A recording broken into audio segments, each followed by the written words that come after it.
Hi, I'm Jade Madison Scott, the creator of the BookMarks, and this is a fun little note from me to you so you know what the heck is going on.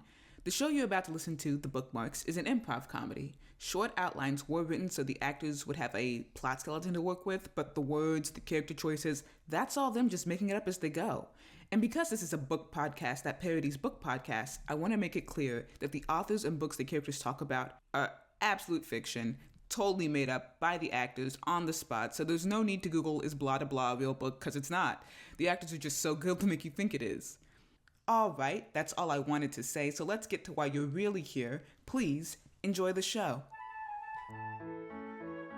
Hey everyone! Yo! Yo! Welcome to our very first episode, the inaugural episode of The BookMarks! You hit that. Wow.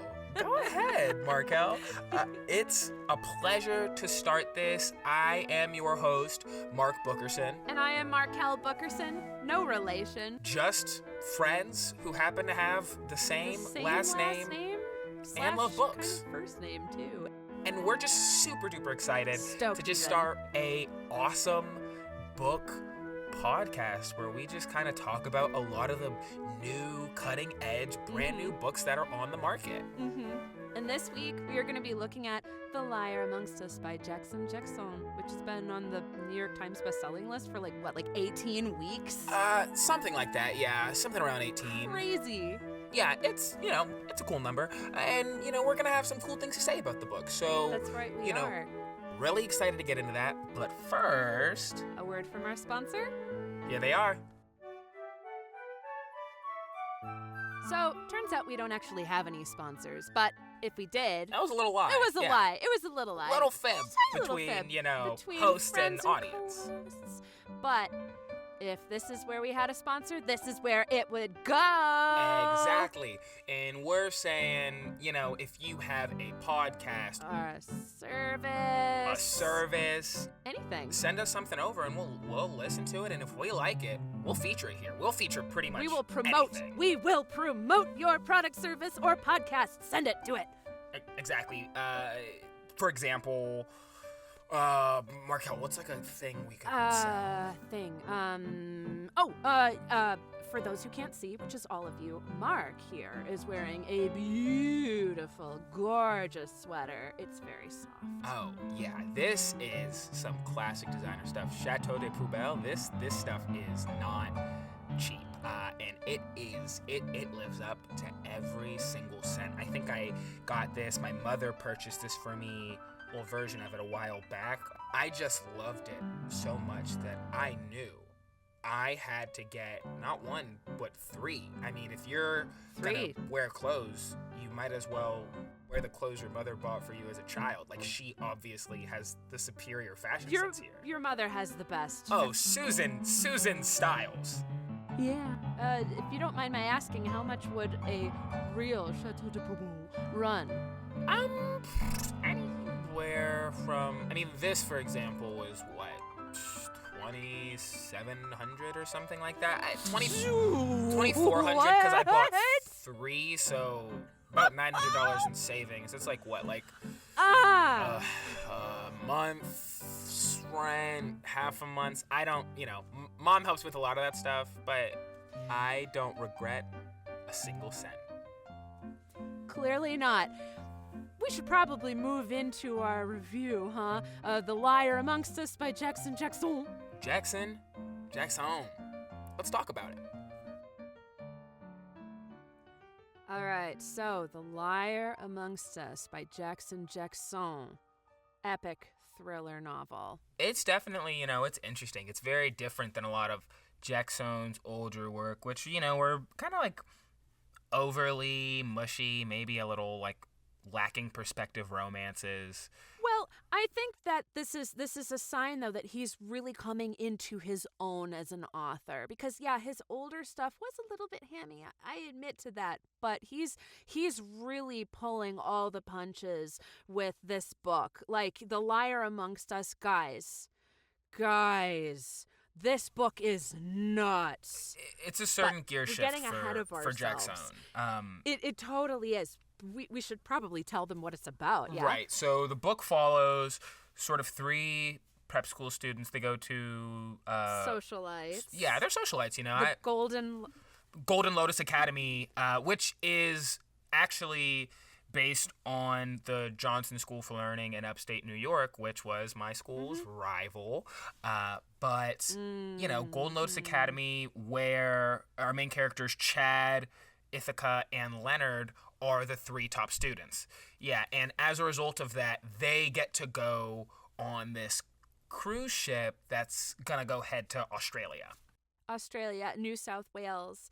And there's this bit at the beginning too where you find out that Chad, who is our main protagonist of the 3, is actually he's an orphan, and his parents both died in a horrible accident when he was very young, and he's always been struggling. It's this really touching thing about how you've got this kid who's on the up and up, who's just like been enrolled in this school, and like he's not respected or liked by anybody except for Ithaca and Lawrence. And so when the 3 of them come together on this cruise ship at the start, it's like his life is finally starting to go in the right direction. Exactly. And, you know, as we sort of start going through the book, they kind of get on this ship and, you know, they start noticing that things are perhaps a little bit off, a little bit weird. A lot of the people who run the ship are, you know, they have like weird smiles on their faces at all points in time. Everybody They're has always like present. a tattoo. Yeah, it's a little off. It's a little off, but you can't quite put your finger on why. Because I mean, it could be like one of those weird cruise ships where everybody has to go, ha ha, you know, and they're part of a cult. Like but a Disney cruise, yeah. And yeah, like a Disney. I wasn't gonna say it, but there it is. No, I get it. Yeah, and so I've been on a couple of those myself, and so they definitely, you know, start going through being on this cruise ship and meeting some of the other passengers who aren't necessarily the staff, and kind of making friends, and slowly some of the people, you know, that they start to meet start to slowly go missing. Yep. Yeah. Yep. Yeah, and there's this beautiful scene earlier in the book where Ithaca is going out to smoke a cigarette on the lower deck, and Jackson describes this beautifully eerie scene where there's just nobody on the ship, full stop. She's just like walking around and she can't find a single person. She's going through that buffet where they serve like, it's like one of those Brazilian style buffets, you know, where they have all the meat. The meats and they cut them for you. And then she can't find anybody. And then she comes up to Chad, and Chad is just like weirdly calm about this whole situation. Chad, it was really, I think that was around the time they had that the alliterate the V's, you know. Yes, it was. You know, God, I loved it, guys. There was this sentence that Jackson does where there's like 76 syllables in it. It's all V's, all V words, and it's just alliteration makes my little heart happy. And I just, God, I loved it so much. I love his style. Just side note, I love Jackson's style. He is, mwah, it is gorgeous. I definitely have some thoughts, but we can talk about that later. To kind of get into where the book heads, you know, they end up getting closer with the captain of the ship, Captain Stevenson. Yes, and Captain Stevenson. They come to realize right around the halfway point, you know, that there's something off with Chad and Captain Stevenson. Yes. Soon learning that they are, in fact, father and son. And yes. Yep. The supposed orphan, his father's been a captain of this ship this whole time. And as we start pushing closer towards a conclusion, we start to realize that these buffets that they've been eating at have not had normal meat because they have not been able to stop at port at all. And so as they've been slowly going mad and people have slowly been going missing, we've come to find out that they actually are being fed some of their fellow passengers. And as we keep... Cannibalism. Yeah, cannibalism. Full stop. And cannibalism, full stop. As we get really near the end, we find out that all of the people who work on this ship are in this weird cult, and that not only is Captain Stevenson head of the cult, but the headmaster of the school and Chad are also in the cult, because the cult does this weird cannibalism ritual where they basically do this weird ritualistic sacrifice thing in the open Every sea year. In the Bermuda Triangle, and it gives them immortality somehow. Yes. And every single year, the students who win this competition go out to sea to be eaten, sacrificed. It's crazy. But that's not the actual twist of the novel, because we come to find out that Leonard and Ithaca, they actually are a little hip to this, and Yes, they they are are. not, brand new to what's going on, because their older siblings who were prior top students went missing, and so they've On connected a the pieces. cruise. Yep. Exactly. And so they actually end up performing the ritualistic sacrifice of all the crew through this really intense action scene where they get them all and they cook them in this very, very complex meal. It was very in-depth, like beef Wellington and stews and stuff. It was crazy. And there's just this really... Made me hungry. It did. There was this really... Which is weird. It 'cause was a little humans, weird, it was just it is what it is. really crazy scene to end the book off of them sort of just eating these people on the ship, floating alone, laughing, Drifting out to sea. into the void of the ocean. Into the void of the madness ocean. Oh my god. And the Bermuda Triangle. It was crazy. It was so good. It was a quick read. I couldn't put it down. I would give it a solid 8 out of 10. I really enjoyed this. Whoa. Slayer, 8 out of 10, like 4 twice? 8 out of 10. Yeah, 4 twice. That's what I would give it. I thought this was really excellent. It showcased his literary abilities, his coming up as a writer. He has that beautiful V sentence with the alliteration. But you didn't feel like it was like, overly hammy or like oddly paced at times, or even just sort of like... the character writing wasn't the best. You didn't feel that? No, I actually thoroughly enjoyed it. I don't understand how you didn't. Well, because it wasn't very good. Oh, that's interesting. Oh. We're going to talk about that as we talk about our thoughts on The Liar Amongst Us by Jackson. Cue the music.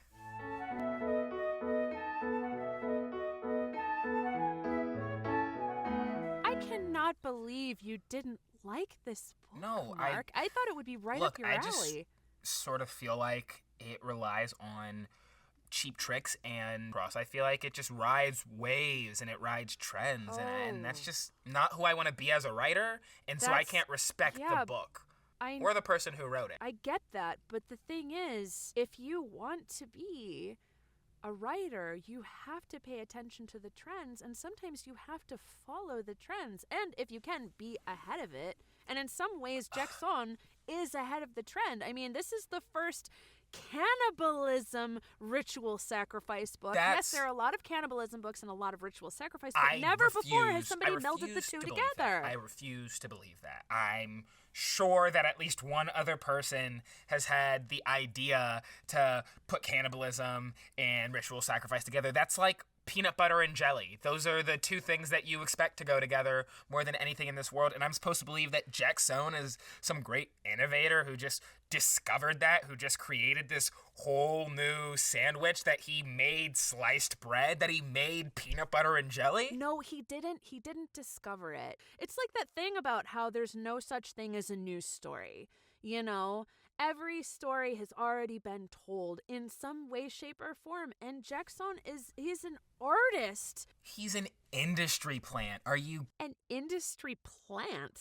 It's literally called Jackson and Johnson Publishing. His family name is one of the names of the publishing company. But it's very clear that this book was only even published and is probably only even successful due to nepotism. Well, that's the thing, though. J&J Publishing is one of the best publishing houses in New York. Do you know how hard it is just to get their attention, just to get out of the slush pile and up to the top of it, it takes an incredible amount of work. I mean, I would love to see Jackson's query letter, frankly. Oh, you mean the little text that he sent to his aunt? Is that the query letter you want to see? The little, hey aunt, I have a book manuscript that I wrote and I think it's so great. Listen, I'd love for you to take a look at it. I mean, he got 3 terrible romance novels published before this, and I'm supposed to just think that was because he was some great writer they saw potential in? No, because he did. Okay, so Jackson, for those of you who don't know, has written 3 romance novels. They were all vampire romances, and they weren't the best work, okay? Derivative is what I would describe them as. They weren't, okay, I admit they weren't great, but that was the thing. Those were his stepping stones. You can see the progression of his literary skill evolving with the Biters trilogy and moving on into this novel, The Liar Amongst Us. You can really see him blossoming as a potential literary great of our age. And you know, if he is using nepotism, good for him, because frankly, it's that... Not good for him, okay? Because there are people who are better than him. I mean, Marquelle, you're better than him. Thank you. And this guy has this book that's on the New York Times bestseller for 18 weeks, and I'm supposed to just sit here and be happy for him because he's another author of color and he's telling such brave, unique stories. That's ridiculous to me. He doesn't deserve this. He doesn't deserve it. He doesn't deserve it. You don't have to like the artist to like the art. You know, I mean... I don't like the art either. But I do, and that's the thing. It's subjective, man. I mean, like, yes, his first 3 books were not great, but this one is beautiful. And I, honestly, I kind of wish that I could be a little bit like him. I mean... Please don't say that. Please don't say that, Marquelle. He has this trajectory. I know you say that I'm a great writer, but I doubt it sometimes. I mean, do you know how many times I've been rejected? 78 times! 78 times I've been rejected in the past month. It's hard being a writer. It is so hard. And I want to be brought into the fold the way Jackson was, so I can improve too. I want to be on the New York Times bestselling list for 18 weeks. Marquelle, my mother is in charge of one of the most successful publishing companies that is out there, and I haven't been able to get my book published. All right, I understand the frustration, but for Jackson to have a book out there that is not, that I could do better than, that I have manuscripts right now that are better than that book, and for him to have a book that has reached such mainstream, according to you, is setting the trend, I refuse to believe it. He is not that good. He's not. He's rude, and he's conniving, and he is a backstabber, and he is just someone that gets under your skin, and when he gets there, he just rips, and he just pulls, and he might even slam you down and ruin your really nice suit. That's the kind of guy that Jackson is. What are you talking about? We may have met once or twice before. You met Jackson? Yes, I met Jackson, and Jackson is not everything he's cracked up to be. All right? Why? It was exactly 5 months ago to the day. I think your book would be so popular. Oh, you're too kind. In Hong Kong. Oh, it would do so well, I promise you. Oh my gosh. My eyes must be deceiving me. You know, No, that's what I'm seeing. Berlin in Jackson. together in the same place. Who would ever It think isn't that? Mark. Marky! Right? Hello, darling. Isn't It's that so crazy? lovely to see you. Oh, it's lovely to see you too, Berlin. How have you been since things? Oh, I've been so busy. I just flew in from Moonbase Alpha this morning. Got quite the jet lag. Yeah, love Moonbase Alpha. I did a lecture up there. Wow, a But lecture. you don't want to hear about that. Oh, I don't know, You are so considerate. It sounds like Berlin. Mark might have some vested interest in hearing about what you've been up to, Berlin. Jackson, it seems like maybe you have a vested interest since you're so interested in inquiring about it. I didn't realize that you were so interested in Berlin. Well- have you always been interested in Berlin? Has that always been a thing that you've just been really into, Jackson? Berlin is someone I deeply admire as a literary artist and, Aw, someone with Jackson. such talent. Yeah, well, she is so very, kind of very you. talented. Marky!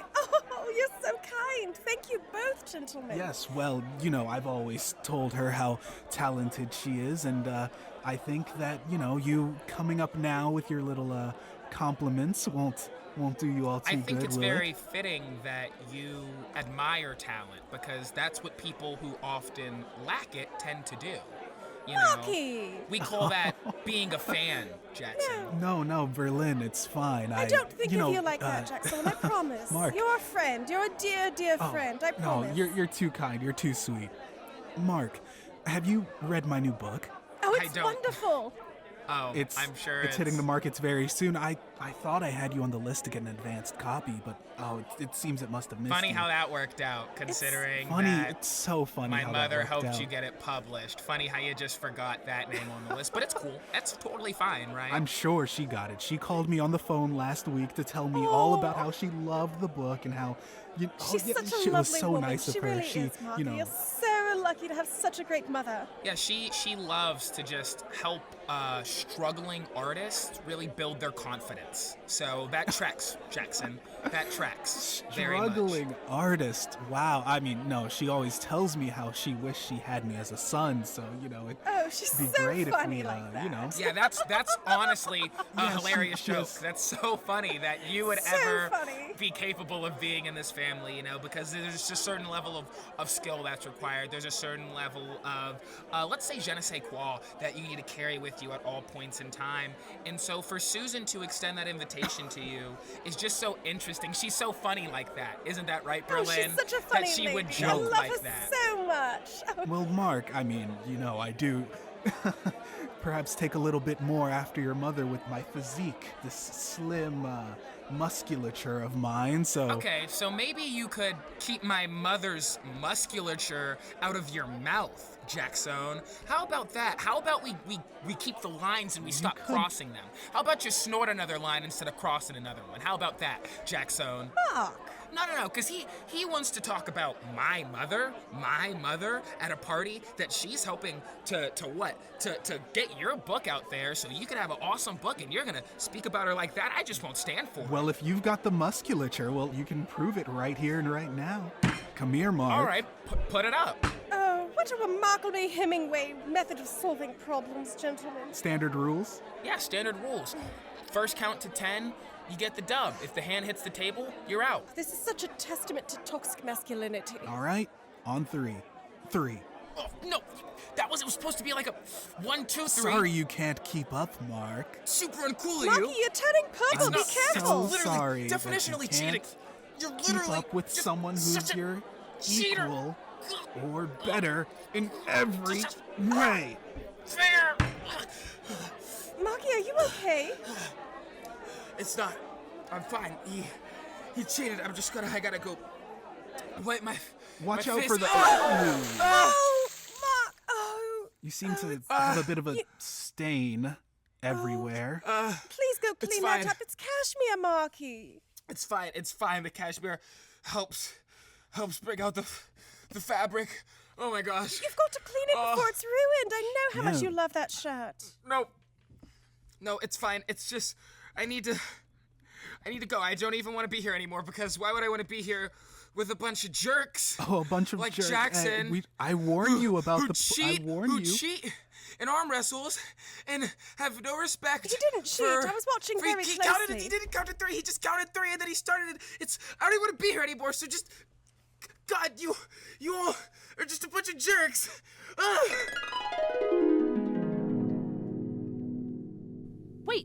Wait, where was I? I don't know, Marquelle. I texted you like literally 60 times. It was, I think, the most I've ever texted you since that thing happened with Jenny and HR. Oh, yeah, but you text me a lot. Like, your average is somewhere around like 40. It was May 6th. It was May 6th. Do you not? May 6th.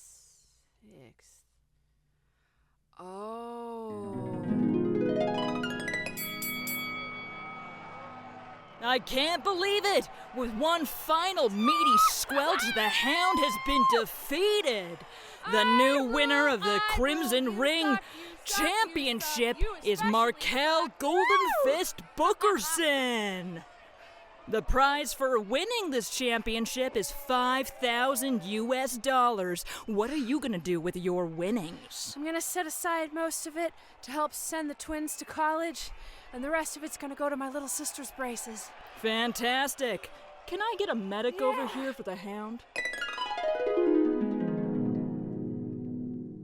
That was the day when I was hired by the Mexican restaurant down the street, Crazy Gringos, and I had been hired to be their piñata for the Cinco de Mayo party. Yeah, so I was the piñata, and that's why I was unavailable. Look, it doesn't even matter that you didn't come because, honestly, I'm over it. Are you sure? Did it hurt a little bit when I was walking down the street with my shoes squeaking like I was a little disgusting clown? Just squelch, squelch, squish, squish. Did that hurt? Yeah, did it hurt when a small German boy in Lederhausen pointed at me from across the street and called me a dirty little fruit boy? Oh my God. Yeah, that hurt. Did it hurt when my mom looked at me, shook her head, and sighed? Yeah, that hurt a lot. But honestly, I'm over it, right? I'm over it. I'm cool. I'm not upset about what Berlin's doing or what Jackson is doing. I don't care that my mother thinks that he's on the cutting edge of literature. That doesn't matter to me at all. I'm totally fine with that. And the fact that Berlin and Jackson are both, for some reason, in South America at the same time. Wait, what? And South America? Apparently they're in like Chile or something together, and if they are posting each other on each other's Instagram story, but it's not really them because it's actually just their hands, and it's God, first date, kind of nervous, we're doing a soft launch. That. Yeah, if they're doing that, I'm not upset about that. If they're, maybe sharing a small, charming apartment over a little bakery where the locals, bring them fresh bread every day and it looks like it tastes delicious and like it's just got such a great volume to it. Maybe I'm not upset about that. And if Berlin feels like she's happy doing this, then I'm happy that she thinks that she's happy with this hack. And honestly, that's good for her that she has found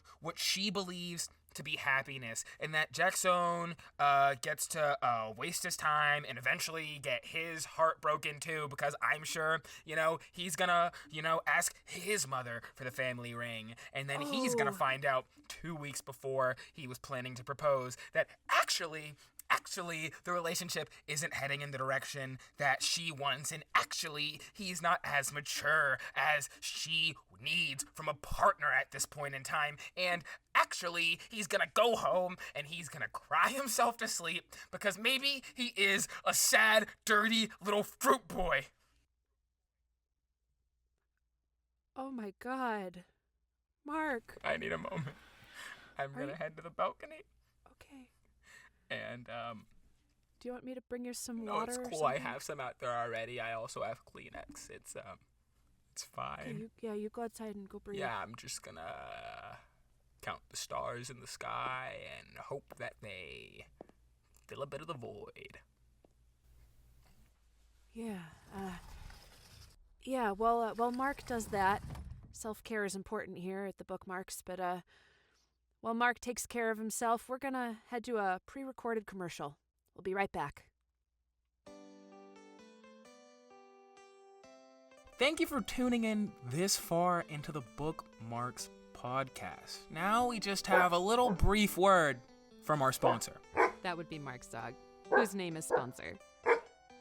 You know, I think that, anyone who is in the business of any business ought to get themselves a little commercial spot.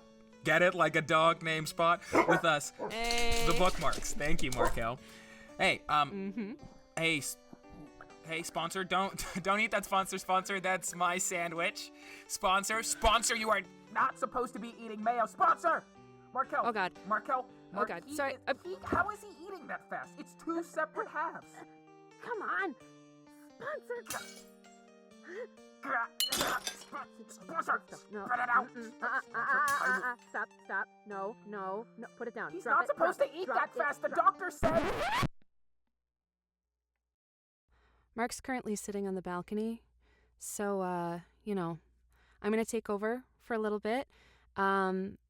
I've been thinking about having this segment that I'm going to call Markelle's Corner, where I'm going to talk about anything that's even loosely related to books. And so today, what I think I'm going to focus on is Twitter and my feelings about the platform. I think it's a great way for authors and readers to be able to interconnect. And it's a great tool for people who want to become aspiring writers to reach out to publication and agents. But it's a little bit weird as somebody who's working on their own version of the Great American Novel TM that you have this ever-present audience. Like, you need to be open and available to people to create content and to show that you're a real person and not, like a commercial, But you have to protect your privacy at the same time because, I know that I've personally done some things that, if anybody found out about them, that would not be ideal. Nothing bad, nothing serious. But, you have to be on social media these days if you're a young artist and you want to get anywhere, and you have to be noticed, and you have to have the followers, and you have to have the content. What is a novelist / cage fighter / drag racer / keyboardist for an underground indie band / redacted / monkey trainer / podcast host supposed to do? Personally, I think I need to go and post a haiku. And on that note, I'm going to read out some of my favorite tweets that sound like poetry. Verily vindicated, vindiferous, beautiful vowels. God, I love alliteration.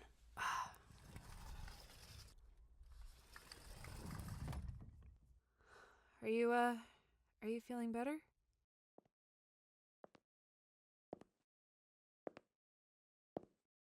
A lot of stars in the sky. Yeah, it's a beautiful night.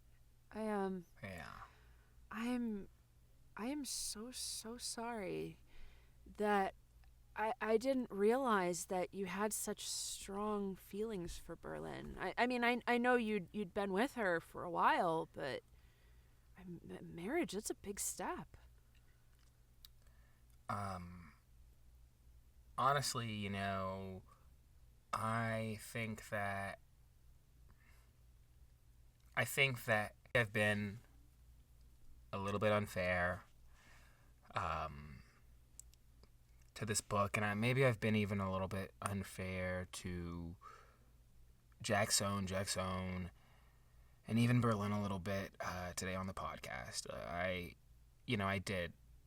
I did really like her. I liked her a lot. And, you know, I could see a future with her. But, honestly, in life, people have seasons, and sometimes people leave you because they're in a different season. And maybe in the future, you'll be in the same season again, but for now, you know, I just have to respect that she's in a spring and I'm still in a bit of a winter. The book was good. The book was good. Mm-hmm. Yeah. So Yeah. Yeah. Yeah, this is a great book, The Liar Amongst Us by Jackson. Pick it up if you can. Give it a read. It'll take you a weekend. You know, not a long book. It's got some fun moments. A lot of them. It's got some good characters. It does. And even though